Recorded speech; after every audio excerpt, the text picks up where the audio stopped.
என்னங்க நடக்குது? எங்கே பார்த்தாலும் நான் வந்து யூடியூப் ஓப்பன் பண்ணாலும் சரி, கமெண்ட் செக்ஷன் ஓப்பன் பண்ணாலும் சரி, ரோமன் ரெயின்ஸ் செத்துட்டாரா, ரோமன் ரெயின்ஸ் இறந்துட்டாரா, இதே கேள்வியை தான் பல பேரும் திரும்ப திரும்ப திரும்ப திரும்ப திரும்ப திரும்ப கேட்டுக்கிட்டே இருக்கிறாங்க. உண்மையிலேயே ரோமன் ரெயின்ஸ்க்கு என்ன ஆச்சு அப்படிங்கிறத பற்றி பார்க்கலாம். அதாவது ஒரு வாரத்துக்கு முன்னாடி பார்த்தீங்கன்னா நான் எதேர்ச்சியாக சோஷியல் மீடியா ஓப்பன் பண்ணும்போது பிரான் ஸ்ட்ரோமன் இறந்துட்டாரு அப்படின்னு சொன்னாங்க. எனக்கு ரொம்பவே ஷாக்காக இருந்தது. ஏன்னா பிரான் ஸ்ட்ரோமன் திடீர்னு இறந்துட்டாரு அப்படின்னு சொன்னால் ஷாக்கிங்காக தானே இருக்கும். சரி, நானும் சோஷியல் மீடியாவில் போய் பார்த்தேன். அப்படிலாம் எதுவுமே போடல. பிரான் ஸ்ட்ரோமனுடைய அக்கௌண்ட்டில் பார்த்தா அப்போதான் அவர் போஸ்ட் பண்ணியிருக்காரு. நான் இந்த இமேஜ் பார்த்தேன், ரொம்ப நேரம் ஆச்சு. அது போட்டு கிட்டத்தட்ட ஒரு 8 hours கிட்ட ஆயிடுச்சு. நான் வந்து அப்போ தான் பிரான் ஸ்ட்ரோமனோட பேஜை பார்க்குறேன். அவர் பர்கர் சாப்பிட்ற மாதிரி, பீஸாவை சாப்பிட்ற மாதிரி USA நெட்வொர்க்கில் நான் சாப்பிட்றத வச்சே ஒரு வீடியோ போட்டிருக்கேன், அதை நீங்கள் பாருங்கள் அப்படிங்கிற மாதிரி பிரான் ஸ்ட்ரோமன் சொன்னார். என்னடா இது, பிரான் ஸ்ட்ரோமன் செத்துட்டாருன்னு சொல்லிட்டு ஒரு சைடு போட்டிருந்தா பார்த்தா இவர் பர்கர் சாப்பிடுங்க, பீஸா சாப்பிடுங்கன்னு சொல்லிட்டு விளம்பரம் போட்டுட்டு இருக்காருன்னு அப்படி எனக்கு தோணுச்சு. சரி, அப்படி விட்டாச்சு.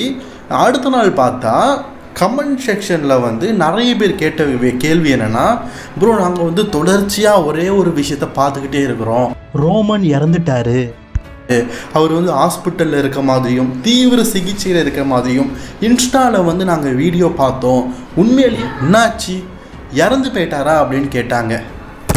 காய்ஸ், இந்த சோஷியல் மீடியா அப்படிங்கிறது ஒரு வகையில் நல்ல விஷயந்தான். ஆனால் எல்லாத்துக்கும் நல்ல விஷயமானு கேட்டிங்கன்னா கண்டிப்பாக கிடையாது.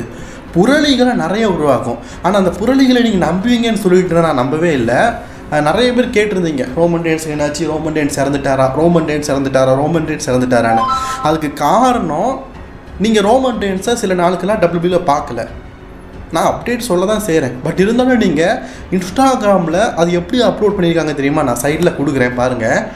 யாரோ ஒருத்தர் பார்த்தீங்கன்னா இந்த செயற்கையான CPR கொடுத்துட்டு இருக்காங்க.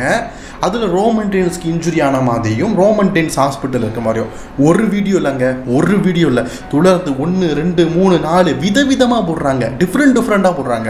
நான் நேற்றுக்கு ஒரு வீடியோ பார்த்த உடனே அதில் கமெண்ட் செக்ஷனை பார்த்தேன். அதில் ஒருத்தர் கமெண்ட் பண்ணியிருக்காரு, நான் கூட முதல்ல நிஜம் நினச்சிட்டேன், அடுத்து பார்த்தா டிஃப்ரெண்ட்டான இதில் ரோமன் ரெயின்ஸ் செத்துட்டாருன்னு போட்டிருக்காங்க.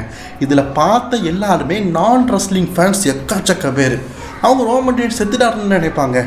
அதுலேயும் ரெஸ்லிங் ஃபேன்ஸ் எக்கச்சக்க பேர் பாருங்கள், ரோமன் ரெயின்ஸ் இறந்துட்டாருன்னே சொல்லிட்டு ரிப்பு, ஆழ்ந்த கண்ணீரஞ்சலி, இந்த மாதிரிலாம் மெசேஜ் பண்ணியிருக்காருங்க. ஸோ நீங்கள் சோஷியல் மீடியாவை நம்பலாம், ரொம்ப நம்பாதீங்க. ஸோ இது நிறைய பேர் வந்து என்கிட்ட ரிப்பீட்டடாக கேட்டுகிட்டே இருந்தீங்க, ரோமன் ரெயின்ஸ் இறந்துட்டாரான்னு. ரோமன் ரெயின்ஸ் இறக்கவே இல்லைங்க, நல்லா தான் இருக்கிறாரு. பொய்யான செய்திகளை இன்ஸ்டாகிராமில் பரப்புகிறாங்க, சரிங்களா? அதை நம்பாதீங்க. இந்த பிரேவ் ஒயிட் லுக்காரபதி இறந்தது நிஜம்தான். அதை WWE சொல்லிட்டாங்க, அவங்க குடும்பத்தினரே சொல்லிட்டாங்க. ரோமன் ரெயின்ஸ்க்கு எதுவுமே இல்லை. அப்போ இது எதுக்கு பரப்புகிறாங்க அப்படின்னா, ரோமன் ரெயின்ஸ் ஒரு பெரிய ஆள், அவர் செத்துட்டாருன்னு சொன்னால் ஐயோ சுட்டாரா 10 பேருக்கு ஷேர் பண்ணுங்கப்பா அப்படின்னு பண்ணுவீங்கல்ல. அதனால் ஃபேக்காக பார்த்தீங்கன்னா இன்ஸ்டாகிராம் பேஜில் சிலர் பண்ணிக்கிட்டு இருக்காங்க. ஸோ அதை நம்பாதீங்க. சரி, ரோமன் ரெயின்ஸுக்கு உண்மையிலே என்னாச்சுன்னு கேட்டிங்கன்னா, ரோமன் ரெயின்ஸுக்கு இந்த ஷோல்டரில் வந்து இன்ஜுரி இருக்குது, ரிப்ஸில் வந்து இன்ஜுரி இருக்குது, அது நிஜம்தான். அவர் ட்ரீட்மெண்ட் எடுத்துக்கிட்டு இருக்காரு. அதுக்கு அவர் சர்ஜரி பண்ண வேண்டியது அவசியம். ஆனால் அவருக்கு லுக்கீமியா நோய் இருக்கிறதுனால சர்ஜரி பண்ணாமல் ட்ரீட்மெண்ட் வாலியாகவே பார்த்தீங்கன்னா குணப்படுத்திட்டு இருக்காரு, சரிங்களா? ரோமன் ரெயின்ஸ் நல்லா இருக்காது. சோஷியல் மீடியாவை நம்புங்க. இந்த மாதிரி ஏமாத்துத்தனமாக பண்ணால் தான் நம்பாதீங்க. என்கிட்ட கேளுங்க, நான் முடிஞ்ச அளவுக்கு ஆன்சர் பண்ணுறேன், சரிங்களா?